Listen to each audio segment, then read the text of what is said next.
Welcome to Agri-Pulse Newsmakers, where we aim to take you to the heart of ag policy. I'm your host, Lydia Johnson.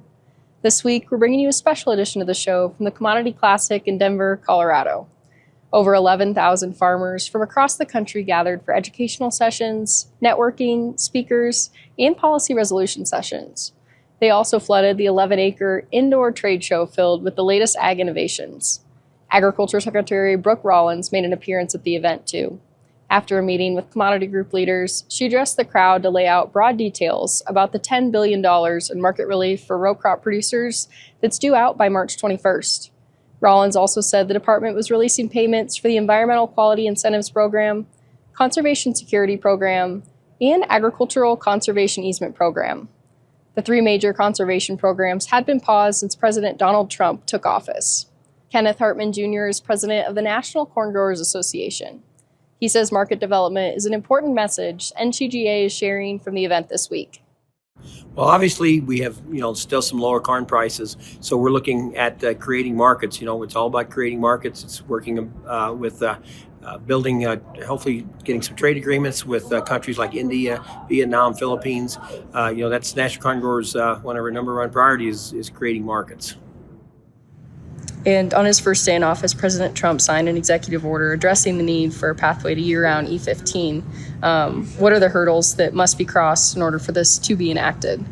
Well, basically that was the bill was last year in the House and the Senate. We thought it was going to get done in the CR, but it didn't make it in the CR in December. But we're hoping that in the future here we can get this bill passed. We right now the bill was introduced 2 weeks ago. We have a campaign right now, a call to action. So anybody that would like to needs to sign on to E15. You can go on ncj.com or any of the Facebook X pages and sign on to that. So we got a big campaign. We're hoping we can get this done here as soon as possible because we need E15 year round in all 50 states. And the EPA, the Environmental Protection Agency, has a role in making that available. Lee Zeldin is the new administrator of that agency, and he's previously, as a congressman, voted against the RFS. What has been your experience working with Administrator Zeldin so far, and how optimistic are you that he will be an advocate for biofuels? Well, we're looking forward to working with him. Obviously, we haven't had much meetings with him or anything right now, but we're looking forward to working with him. We know the Trump administration was supportive of E15 back in 19, so we feel like the Trump administration would definitely be supportive of that today. We're hoping that we can get them on board to get the E15 bill passed, and we'd have E15 year-round all over the United States. And Mexico has previously announced a proposal that banned genetically modified corn, but has since rescinded part of that proposal. Why is this decision so important to U.S. corn farmers, and how could that decision play into negotiation of the USMCA in the near future? Well, Mexico is our number one customer for corn right now. We do sell a lot of white corn and food-grade corn down to them. A couple years ago when they basically tried to ban GMO corn, we were instrumental at Corn Growers in pushing to put this as a trade dispute situation, and they just came out, I believe it was the beginning of January, that the panel was fully behind that it was a trade situation, and now they've came back where they're saying that they're going to buy food grade corn from us for all corn in Mexico. And what's the importance of that decision and the timing of that decision with the USMCA being negotiated in the near future? Well, we feel like the USMCA was a great contract that we put together with Canada, Mexico, and the United States. And obviously that put Mexico as our number one customer for corn. It put Canada our number one customer for ethanol. So we're hoping that we can move forward and keep this agreement the way it is, if not improve this agreement. We're hoping that Trump can do that. So that's what we're hoping that will happen.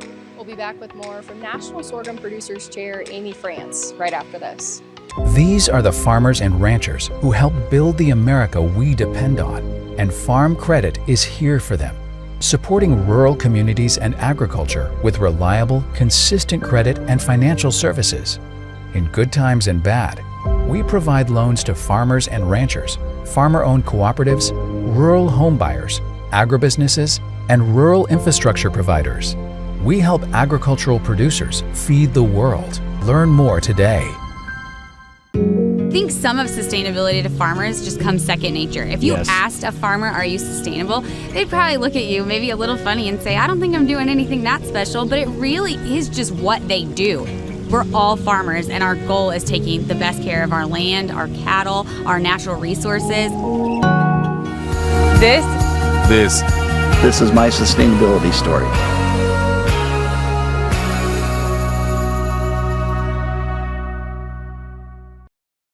A partnership was announced at Commodity Classic to drive water conservation efforts and agriculture. We asked National Sorghum Producers Chair Amy France about the announcement.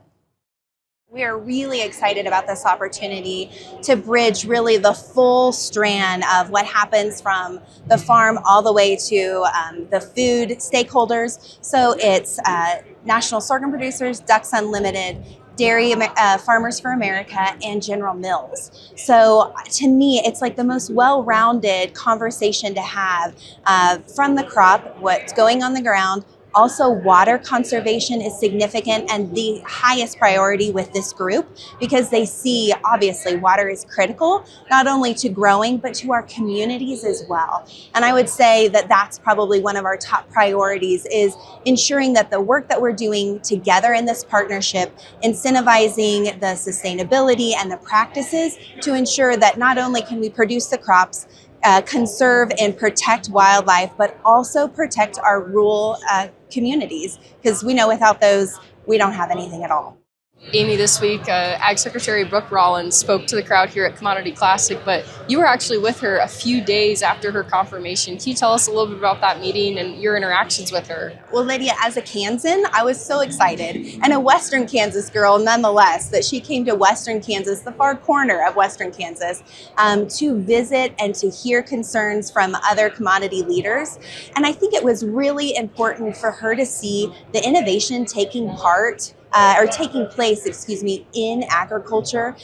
We're on a dairy, which, is incredibly efficient and has taken advantage of those things, but also talking to not only the row crop producers, but all aspects. And so we're thrilled to have her. One thing you hear constantly is the notes that she takes, and she was on it. She was asking questions. So we're extremely hopeful for this partnership.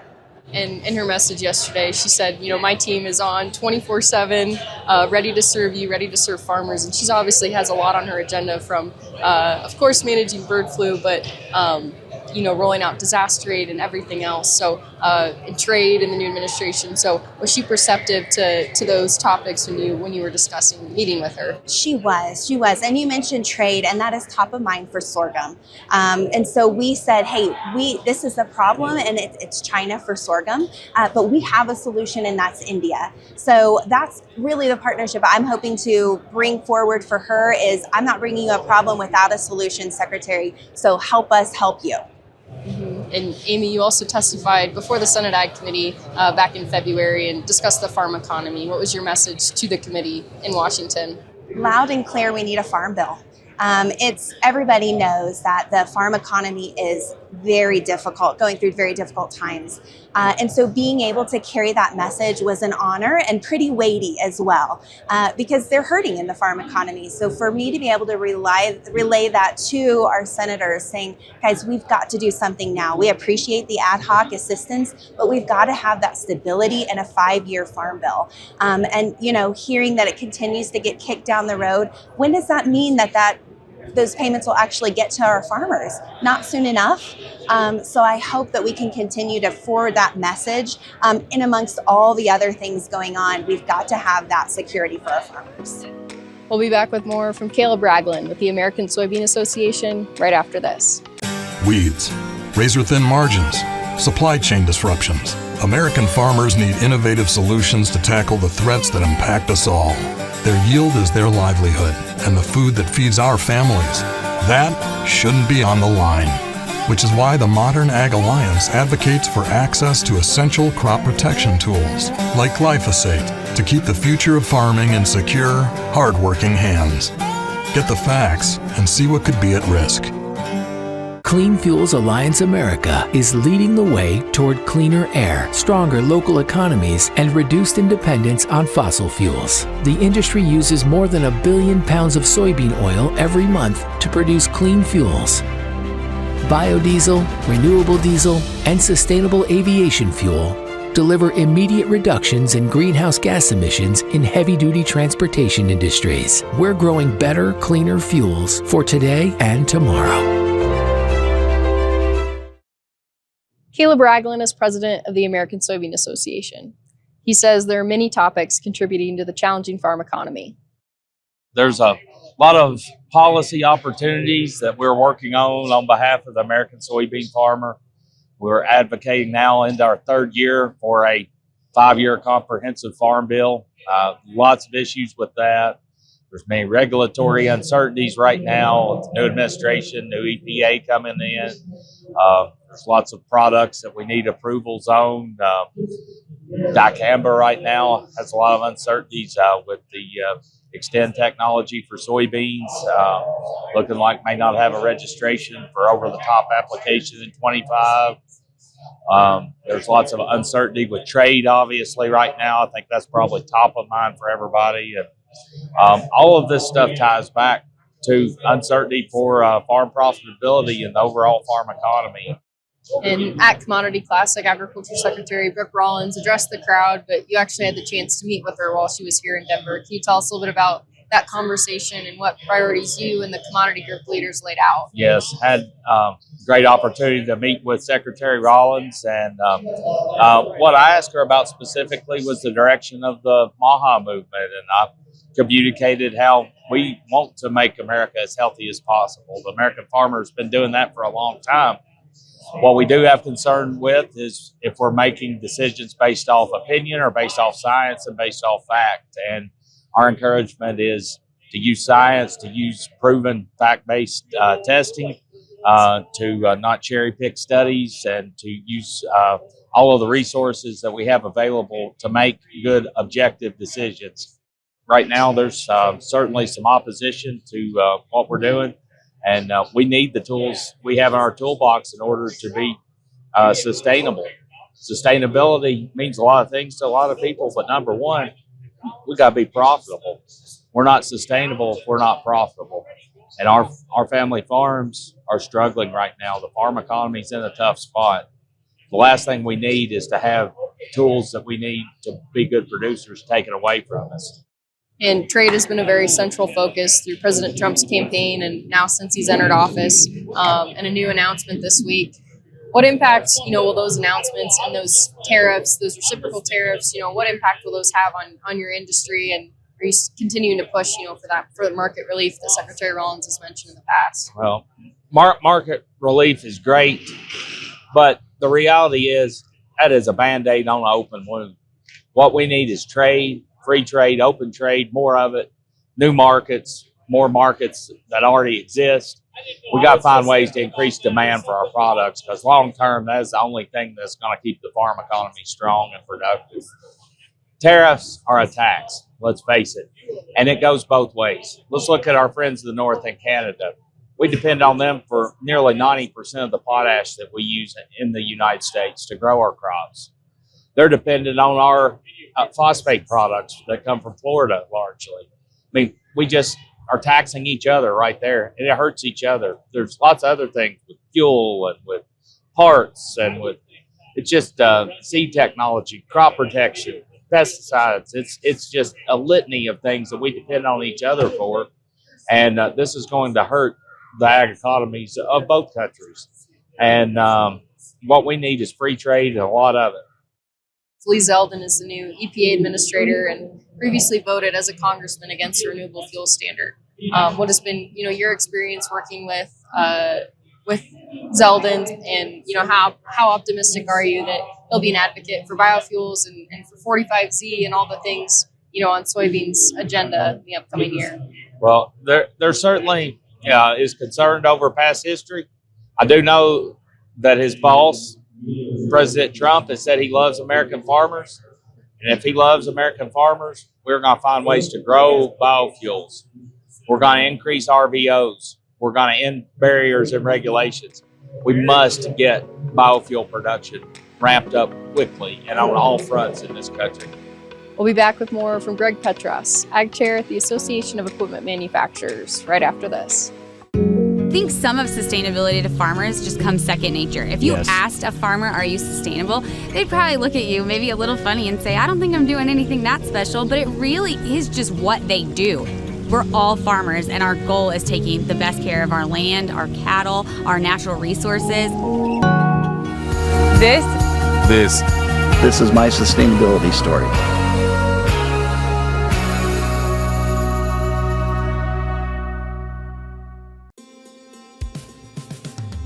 It's not as simple just to wake up one day and go, I want to be a conservation farmer. You're changing how your farming practice is done. You're changing your operation. Farm Credit supported John and Kelly Watley as they shifted to more sustainable farming, improving the environment where they farm and live.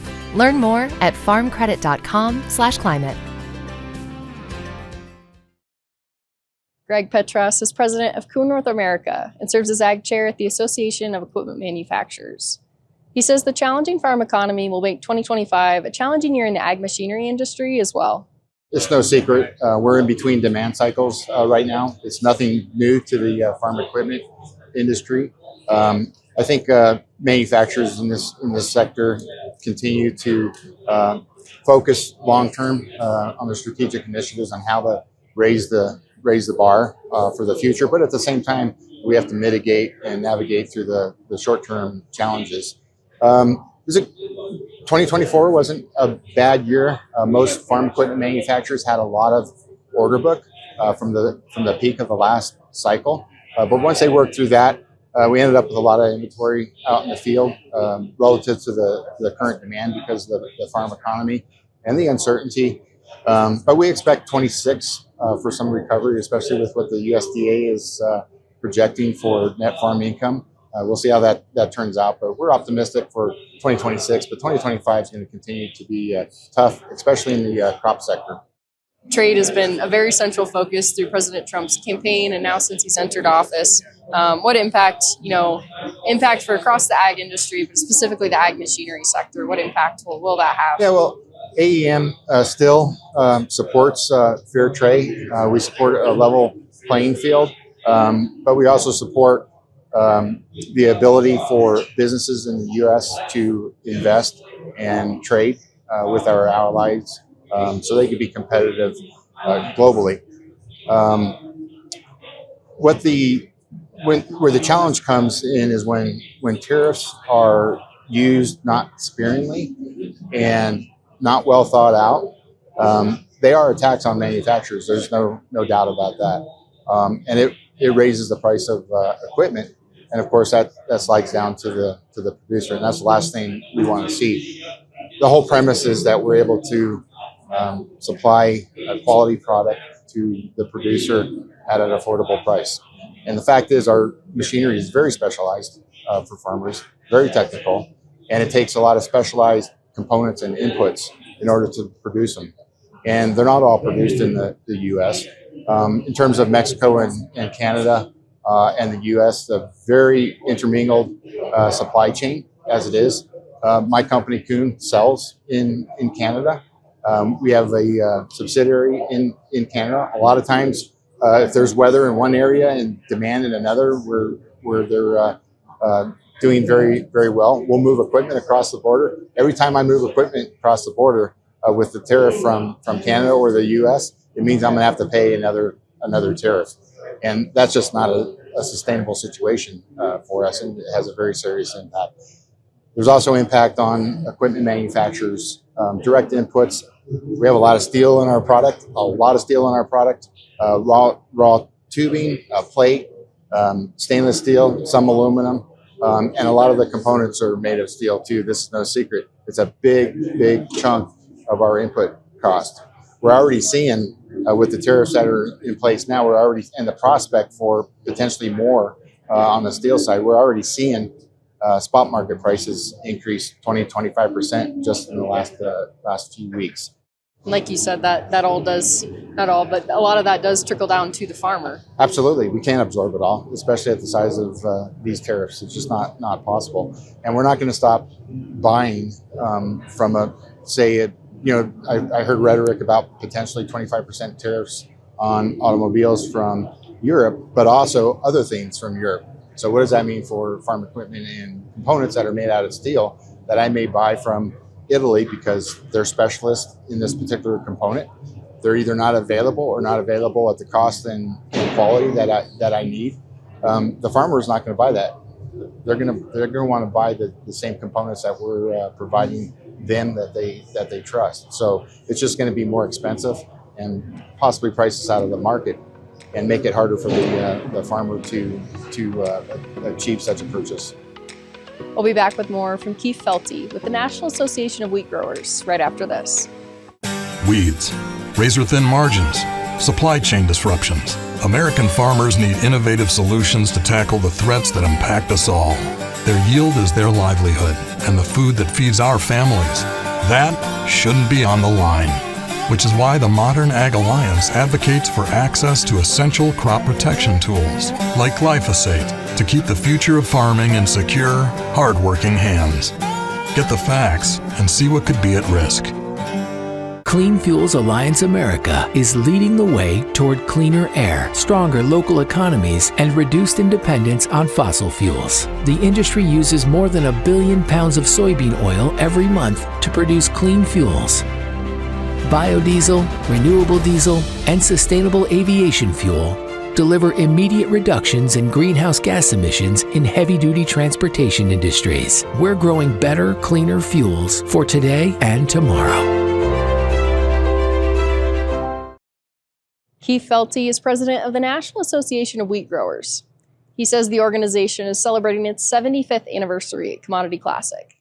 We've had a celebration of sorts. We had a bunch of our past presidents who could make it into the meeting. We had a news conference and had a few of them speak about their time as NOG president over the course of the years. And so that's been one thing that we've done here this week. And we're also we've done a life cycle assessment for wheat, and we've got the results. So we're starting to roll out the results of that and being able to tell the good story of the benefits of wheat.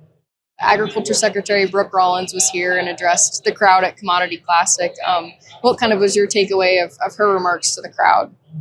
You know, Secretary Rollins is very dynamic, very exciting. We're excited to see what she can do for agriculture and industry. She brings a lot of energy to the office, and she had a lot of really good things, positive things to say, in the direction that she sees the USDA and the various agencies, Farm Service and Conservation and RMA, and getting things done in a timely manner that will be effective and beneficial for agriculture in general and the production of our food and fiber products. Trade has been a central focus to President Trump's campaign and now since he entered office.